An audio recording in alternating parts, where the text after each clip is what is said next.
Eu sempre fui alguém cético quando o assunto era assombração.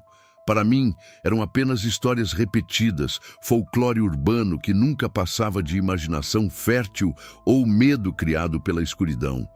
Foi só quando comecei a trabalhar perto da Fortaleza de São José, em Macapá, que minha visão começou a mudar. Durante o dia, a fortaleza era um monumento imponente e fascinante.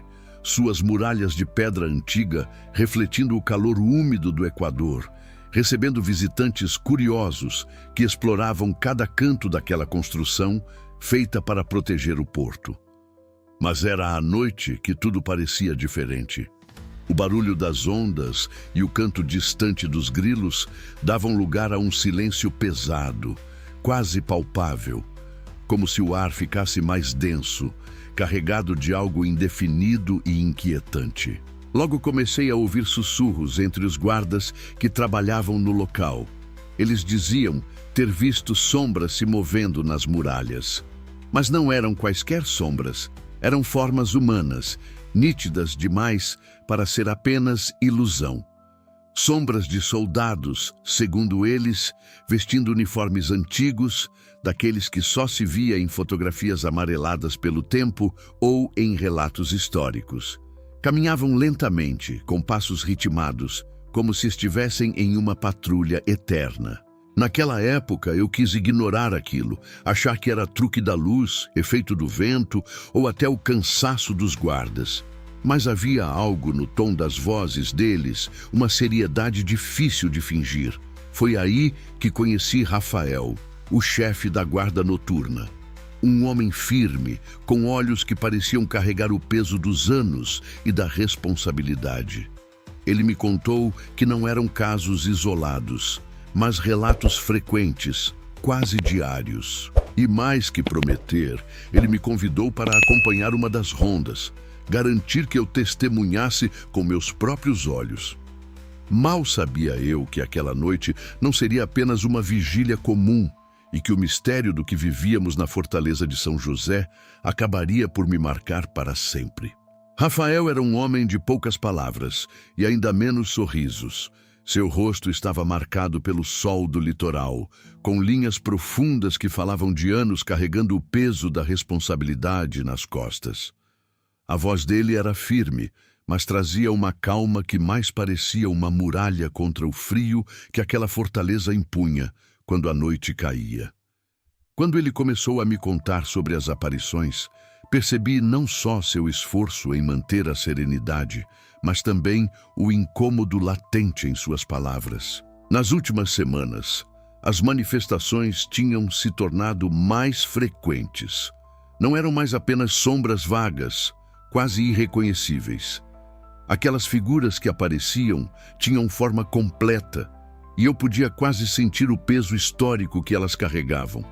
Ele descreveu capacetes antigos, armas que pareciam pesadas e desgastadas pelo tempo, silhuetas rígidas, mas curiosamente reais. O som dos passos, por mais estranho que pareça, era um dos detalhes mais perturbadores. Um arrastar pausado, o eco metálico batendo nas pedras da muralha, interrompendo o silêncio da madrugada. Eles aparecem do nada, caminhando pelas muralhas como se ainda estivessem em patrulha e desaparecem segundos depois, deixando aquele vazio que chega a doer. Rafael falou, com os olhos fixos nas torres antigas que a luz fraca da lua destacava, jogando sombras alongadas que pareciam se mexer. A fortaleza tem uma história fechada em suas pedras. Foi erguida no século XVIII para proteger a entrada estratégica do rio Amazonas, palco de batalhas, traições e mortes. Rafael e eu conversávamos sobre isso, tentando entender se aquelas figuras ainda seriam apenas ecos distantes daquela memória ou algo muito mais presente e inquietante. Quando ele me convidou a passar uma noite inteira lá, insistindo para que eu testemunhasse com meus próprios olhos, senti um frio diferente subir pela espinha. Havia medo, claro, o medo do desconhecido, misturado com uma curiosidade que, no fundo, eu não podia recusar. Aceitei. Seria o início de algo que jamais imaginei viver. A noite caiu com uma quietude quase sobrenatural, tomando conta da fortaleza de São José como um manto escuro e impenetrável. O silêncio era absoluto, cortado apenas pelo som distante das ondas do rio Amazonas batendo contra as pedras da muralha. Rafael e eu nos posicionamos nas muralhas, com os olhos fixos no breu à nossa frente, cada minuto esticando-se como se o tempo tivesse parado. A umidade no ar parecia aumentar, tornando o ar pesado e denso, enquanto o vento sussurrava suavemente entre as folhagens, trazendo consigo um cheiro antigo, de terra molhada e pedra úmida, o cheiro do passado que se recusava a desaparecer. Tentávamos captar qualquer sinal, um indício, um movimento que explicasse as histórias que ouvimos. Minutos se arrastavam e cada som, um estalo de galho, um rangido distante, fazia meu coração acelerar. A tensão era palpável, um nó apertado que crescia na garganta e enchia os poros de suor frio. Então, num instante quase imperceptível, algo mudou. No canto do meu olhar, um movimento sutil, um deslizar de sombra sobre as pedras antigas. Girei o corpo lentamente e ali estava, uma silhueta que se destacava no meio da escuridão. Era a forma nítida de um soldado, trajando um uniforme antigo, as linhas do tecido esmaecidas, mas ainda reconhecíveis. O capacete, levemente reluzente sob a luz prateada da lua, parecia refletir um brilho fantasmagórico. Ele caminhava devagar pelas muralhas, passos silenciosos mas firmes, com um ar estranho de presença tão real que minha mente se recusava a aceitar. Rafael permaneceu em silêncio, os olhos fixos como quem esperava aquele momento havia muito tempo. Quando o soldado desapareceu tão rapidamente quanto apareceu, só restou um silêncio ainda mais pesado, um frio cortante que se espalhou pela minha espinha como gelo queimando a pele. Tentei racionalizar. Perguntei a Rafael se aquilo poderia ser apenas uma ilusão, um truque da mente cansada e da escuridão. Ele soltou uma risada nervosa, fugaz, e me confessou com um tom quase sussurrado que às vezes também se perguntava sobre sua própria sanidade. Se ele, acostumado àquela vigilância, se sentia assim, o que eu deveria pensar? A noite ainda era longa, e o peso do mistério agora parecia real demais para ser ignorado. Mas naquela noite, as aparições não deram trégua. Uma a uma, as sombras começaram a se materializar e desaparecer entre as muralhas, ganhando forma como se fossem uma tropa fantasma atravessando o véu do tempo. A cada instante, eu sentia o peso daquela presença, um arrepio que subia pela minha espinha e grudava na pele como um frio invisível. O silêncio da fortaleza foi quebrado por um som estranho, um tilintar metálico, distante, mas claro, ressoando de forma cadenciada, como o leve choque de armaduras antigas. Enquanto o som ecoava, vozes sussurradas começaram a se formar no ar, mas eram incompreensíveis. Pareciam palavras em uma língua esquecida, um murmúrio distante que não fazia parte de nenhum idioma moderno. Os passos, por sua vez, seguiam um ritmo preciso, sincronizados, como se fossem parte de uma marcha militar antiga, um desfile que atravessava os séculos. Rafael, visivelmente tenso, apertou meu braço com força. Seus olhos arregalados refletiam um medo que ele tentava esconder. "Eles estão aqui para me avisar de algo", ele murmurou, a voz tão baixa que quase se confundia com o vento. Meu coração disparou, bombeando adrenalina pura em meu corpo, e a atmosfera tornou-se quase sufocante, como se o ar estivesse carregado de uma pressão invisível que dificultava a respiração. Foi então que, de repente, sentimos um movimento atrás de nós. Nos viramos em um impulso, os olhos buscando a origem do ruído, o corpo tenso, pronto para o inesperado. Mas não havia nada.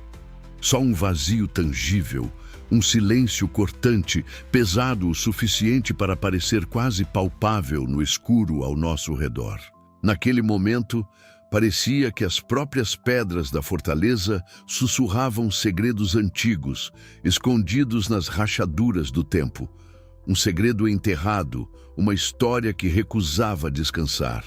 E talvez, só talvez, estivesse tentando se manifestar ali, naquela fortaleza esquecida no coração de Macapá.